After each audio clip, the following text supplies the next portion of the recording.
Psalms 57, verse 7, David said, "My heart is firm, O Elohim, my heart is firm."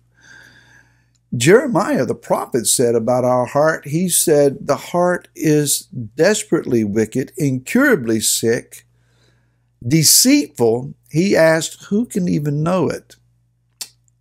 Hi, this is Barry Phillips with 10-Minute Torah, day number 2, the Torah portion of Yirmeyahu. And we're still in Exodus, or Shemot, chapter number 35. Let's drop down to verse 10, where we read, "And let all the wise-hearted among you come, and make all that Yahweh has commanded."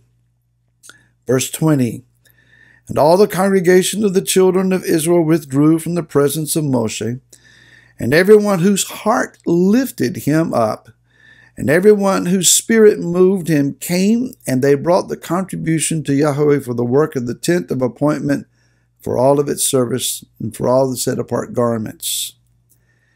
And then we continue to read how that it says, verse 25, "And all the wise-hearted women spun yarn with their hands." Verse 26, "And all the women whose hearts lifted them up in wisdom spun the goat's hair."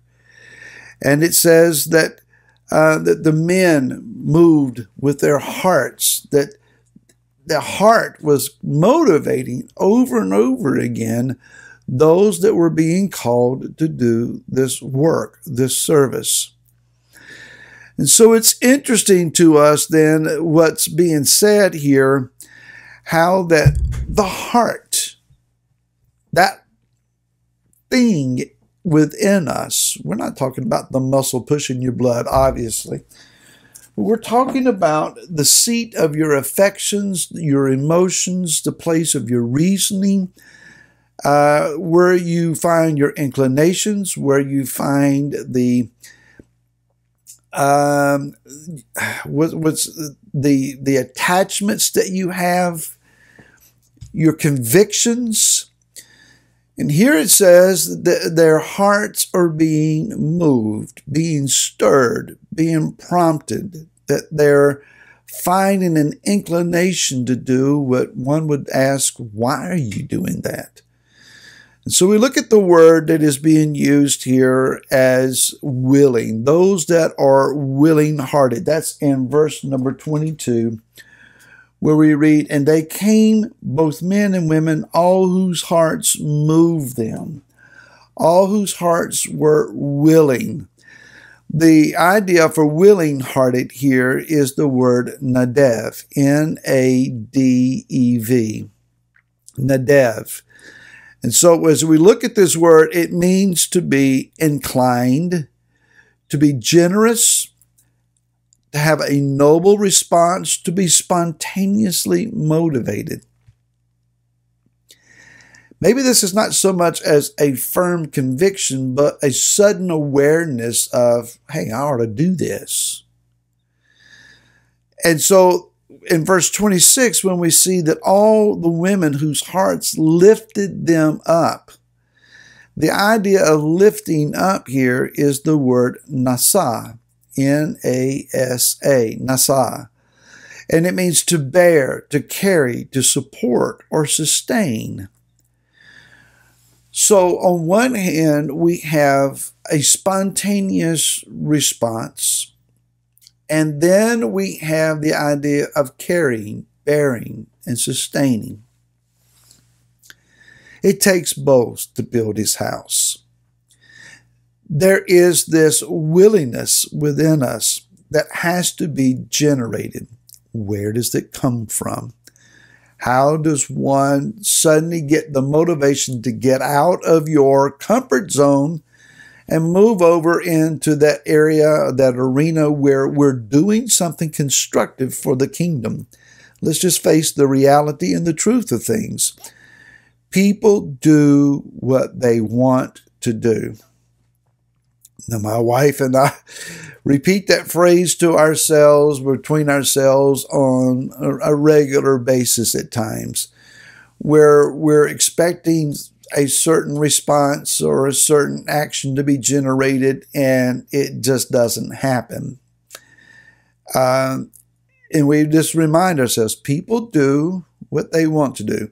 If you really, really want to do something, you will rearrange your schedule. You will make a sacrifice. You will do it when you're tired. You will spend your money to get it done. You will give your attention to it. If you don't want to do it, if it's really not important to you, then it only takes one reasonable excuse to not do it. If you want to, though, every reason that you shouldn't, you'll knock it down and say, but I want to do this.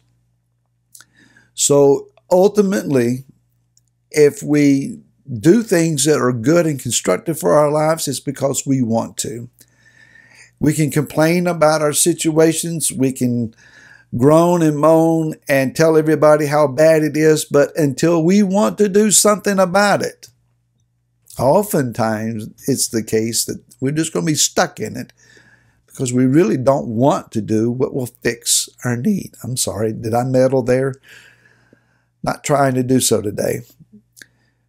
But to get into the arena of being constructive, of doing something that is building his house, there has to be this inward, spontaneous generation of an understanding and a building of an inclination.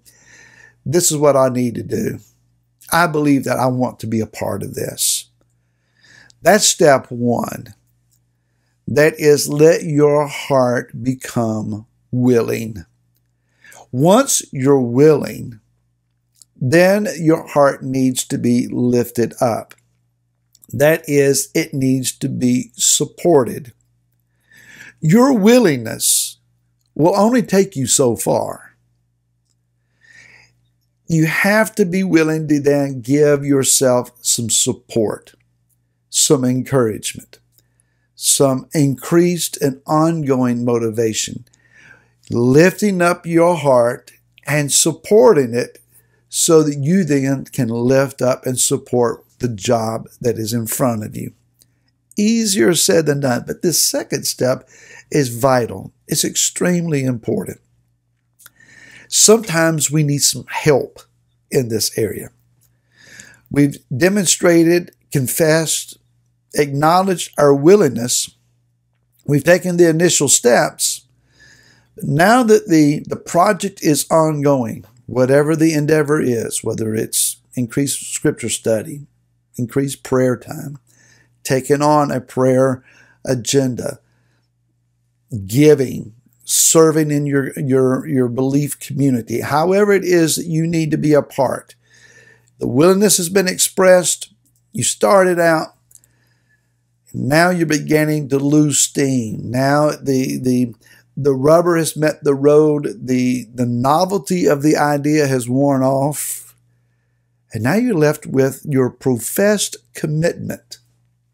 It's a tough place to be.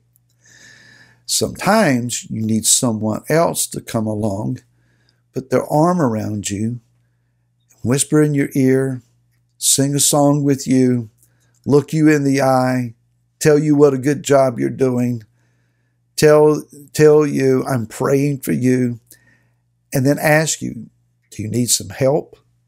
Can I lend you a hand for a while? Being that person who comes along, strengthens, and encourages someone else, oftentimes then mean you get to share in the overall end result and reward. You never know where your phone call, your text, your card or letter, your email, your in-person visit to someone is just a catalyst. It's just the pushing forward a little bit more to get somebody's motivation and momentum back up.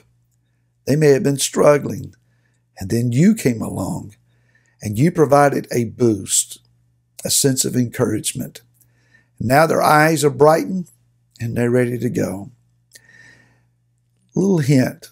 Sometimes the person who needs that the most is the one you're married to. If you're married, be sure that your spouse is encouraged, built up, getting their momentum back, boosted a bit. Tell them what a great job they're doing. Hint, hint, it works. We'll talk more tomorrow. Till then, shalom.